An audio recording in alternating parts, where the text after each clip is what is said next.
Hey, on this episode of Pocan Joe, we're going to talk about ham. Because ham, donuts, and ham. Why are we going to talk about that? Because apparently that's funny in 2020. Let's talk about all that and some more right after that beautiful intro.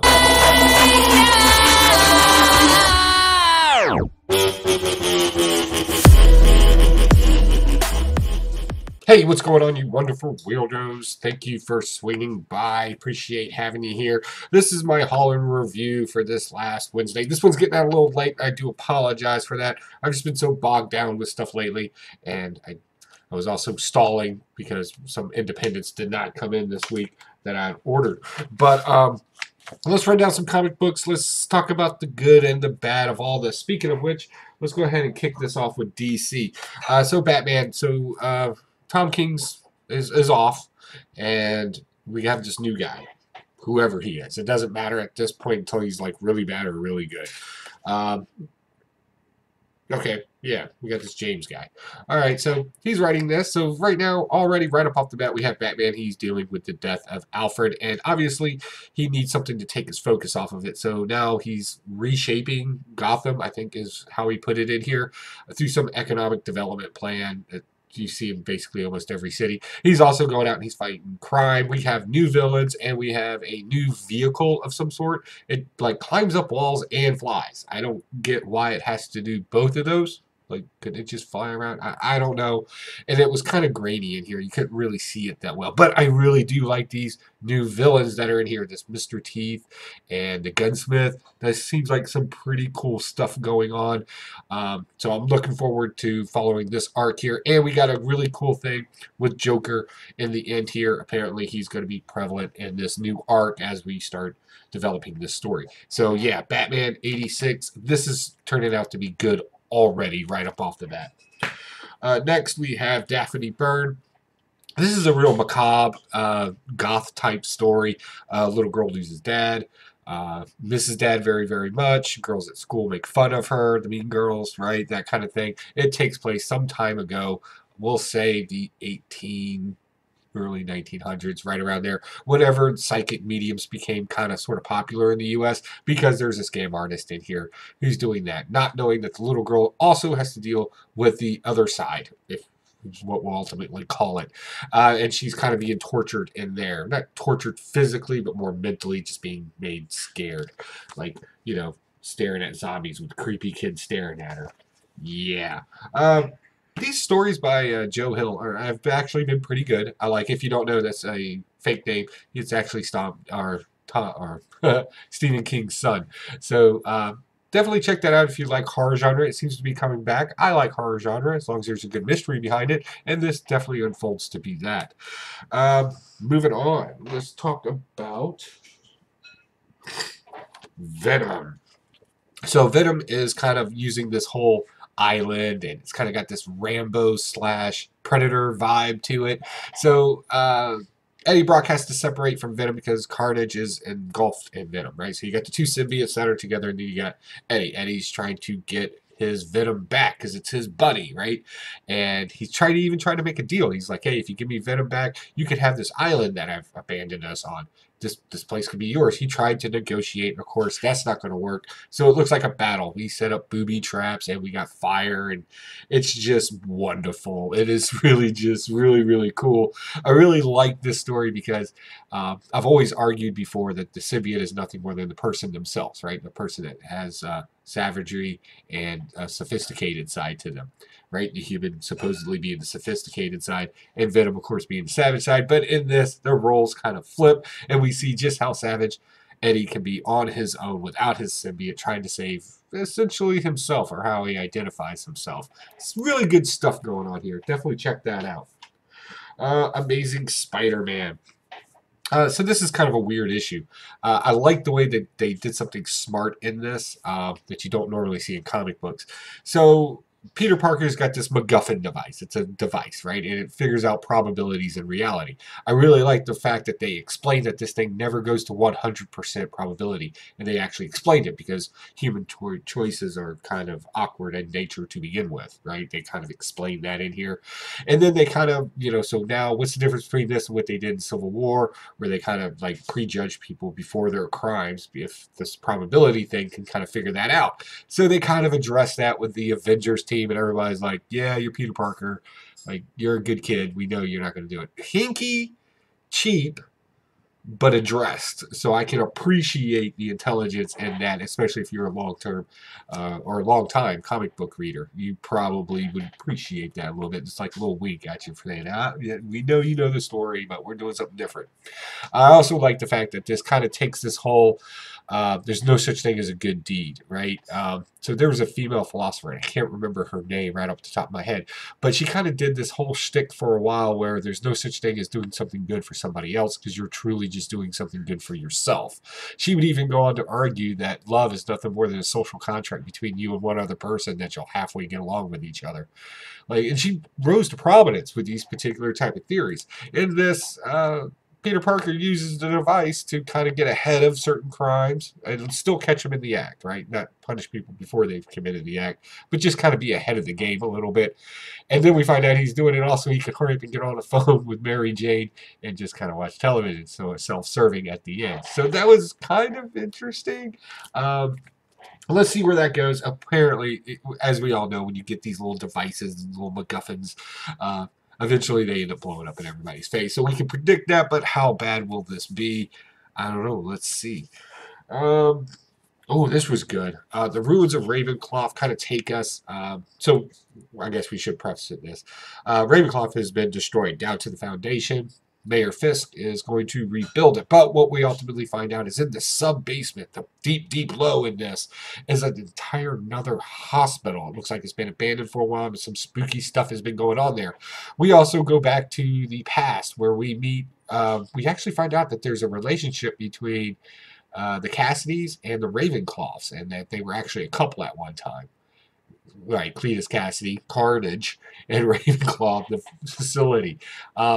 I don't know how I feel about that. I think that's a little serendipitous, like really, we went there with it. But we also find out that the whole Carnage, the whole Carnage being, or the concept of infecting other people, actually takes place all the way back to like the 1600s. There's an explorer that was mentioned in here, and I looked him up, and I thought it was pretty interesting. So any of you out there in the northern New York area, well, you kind of have this guy to kind of think for your entire area. His name was Giovanni di Verosavin. He was an Italian explorer. He kind of explored that Thousand Islands area up to Ithaca. He's kind of like the explorer for there. His exploration had to get cut short due to supplies and people disappearing, right? It's the wilderness. They kind of took a whole spin off of it where they kind of made these infected people with carnage that were just kind of cannibals and kind of attacked people. So we get that. We also get the Cletus character, ancient character or past character, and this getting affected as well. And they kind of did the spin on the first mental hospital where basically it was just a box that they locked him in, and he escapes from that. And then we get a picture of a cave where we actually see like Null all the way back then. So if it's a cave painting, it's older than that time frame. So apparently Noel's been here before and that. So I don't know. Let's see how they play off of this. We've been doing a lot of this going to the past and playing with things. Sometimes it's good, sometimes it's bad, sometimes it's just convenient to the plot.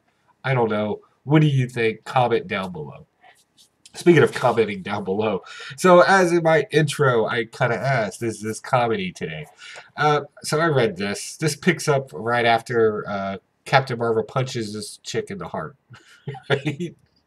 And, she was trying to kill like half of New York. This star character, right? I don't know if they're purposely trying to write these people as ditzy blondes, but that's how it comes off. There's always these awkwardness, and I get it. Maybe I blame it on the Nickelodeon generation of the 90s, where everything was just a random flur for 30 minutes inside of a television show, and everybody was stupid except for the kids. because apparently somebody thinks that's reality. Or it sounds like an episode of Friends. Like, that's all this thing is. So Star is hanging out in the bar with no name. It's a pop-up bar now because it's been destroyed in other comic books. She gets into a fight with a big lady, finds out that she needs to be a little bit more exact. She has the reality stone in her. So if she says stronger, she has to be a little bit more exact in that, like stronger than this person or as strong as an elephant. Like she has to be a little bit more detailed in what reality she wants to bring forward. I'm really not digging this power.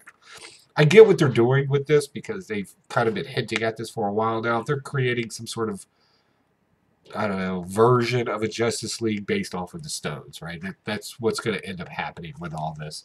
I don't really care. So after the fight, she gets knocked out of a window, and Loki's like creeping around outside and like knocks her out and drags her to a warehouse. That was just cringeworthy by itself. But he's trying to get the Reality Stone because he really wants to help her. But she ain't hearing that 'cause she don't need no man, and she gets away from him. Teams up with Jessica Jones, and Jessica Jones hates her immediately because, you know, she tries to take over her mind to make her do what she wants. Jessica Jones ain't playing that game. They have a lot of banter back and forth. Then they fight. And then to break up the fight, for some random reason, Scarlet Witch shows up. Now, I want you to listen to this dialogue and tell me what you hear in your head. Yeah, I'm going to need you to knock this, bad word, off right now. You're screwing everything up, Ripley. And I do mean everything. That's the dialogue in 2020. Mean girl from middle school. That's it. And a lot of jokes about him. So yeah. So that, I'm just going to let you marinate on that one. Comment down below what you think about that. That's so bad. Okay. So we move on to Morbius. This is Morbius number 3. This is kind of a weird issue. We left off with Morbius. He's trying to make himself better. He's making himself worse. And he's blaming himself, which he rightly should, because he's not doing this right, and it's horrible. So he's so focused on getting himself ready that or fixed that he doesn't realize his actions. So he attacks SpiderMan in this one for his blood, because his blood can fix things.